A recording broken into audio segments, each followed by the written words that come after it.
Hello once again, and thank you so much for joining me for this last episode of How to Change the 7 Areas of Your Life over 7 weeks in 7 minutes. My name is Ernest Ikuma, and once again, I'm thrilled that you have made it this far. So we have already covered the body. If you haven't seen this, please check below on some of the other videos I've posted. We've looked at the body, we have looked at the emotions, we have looked at your relationships, the two parts of relationships. You have the intimate relationship and also the extended relationships. I've also looked at your career or profession. We've looked at money, and today we'll be looking at spirit. So when you hear the word spirit, when you hear the word spiritual, what comes to mind? You will only see the pictures or feel the emotions when you hear this word based on your training, based on what you've been exposed to. So my goal today is not to judge, and hopefully you'll hear me out and keep an open mind as I discuss. Now, I believe we are, as human beings, we are created by God. Yes, a higher intelligence. What is man capable of?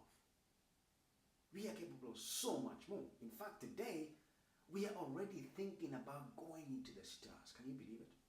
We are trying, and interestingly enough, we are always trying to reach our God or our Maker. Most religions do teach if you work hard, if you kill yourself, if you do all this stuff, you just might have a chance to reach to God. However, as a Bible-believing Christian, I believe, one, we are created in the image of God as written in the book of Genesis. Two, I believe that it was God's desire to extend his kingdom because he said, let us make man in our own image and likeness, spiritual beings with intellect, and let them have dominion over the earth. Now, the earth is a place of material stuff, which means we need the body to be able to interact with the earth. So we are made in the image of God. However, in the garden, something happened. Adam fell or disobeyed or broke the laws, spiritual laws, or universal laws. So there are certain things he was told not to do, but eventually he ended up doing, like most of us, okay? In that break or separation of relationship, we lost something. We did not lose our spirit.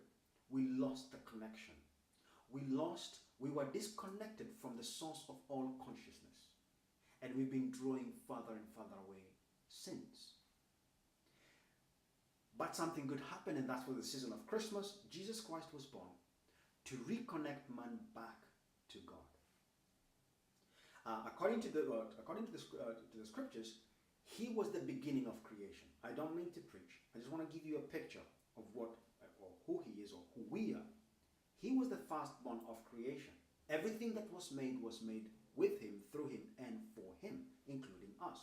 It doesn't make us slaves to God. It makes us friends. It makes us partners. It's almost like a family. I have children. Most likely you have a family. You have parents or you have children.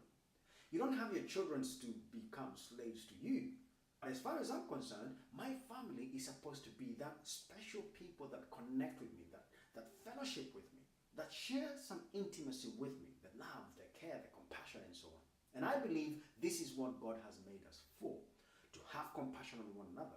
Remember, it says, let them have dominion over the earth, not over one another.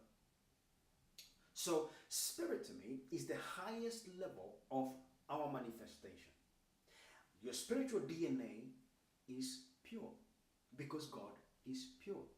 But in order for you to reconnect back to source, you've got to ask yourself the question, who has been on the earth that has done everything else man have done and then has outdone them?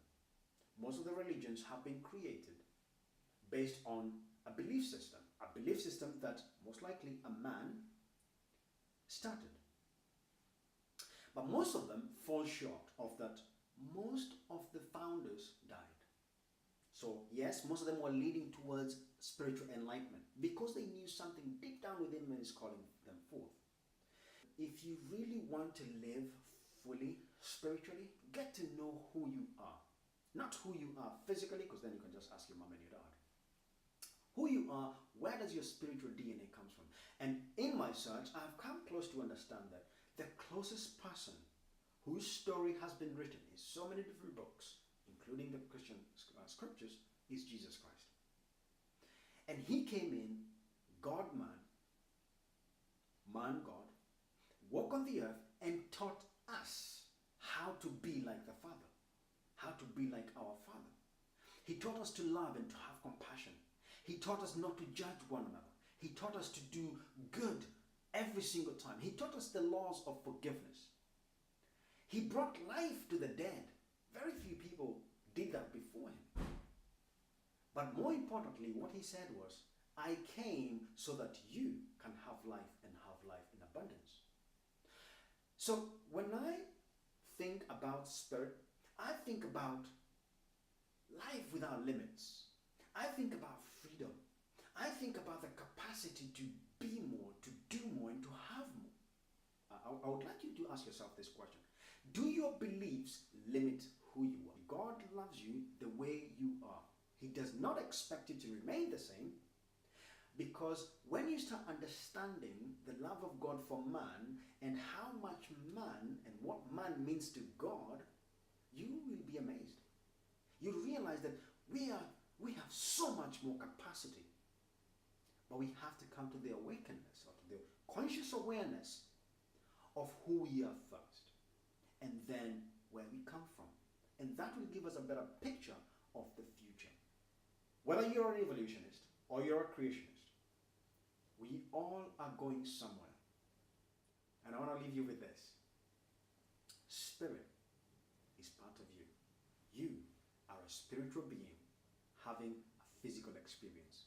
And thank you so much for your attention, and hopefully I'll be posting some other videos out for you to listen and enjoy, potentially to challenge and support you. Thank you so much, and I hope to see you again soon.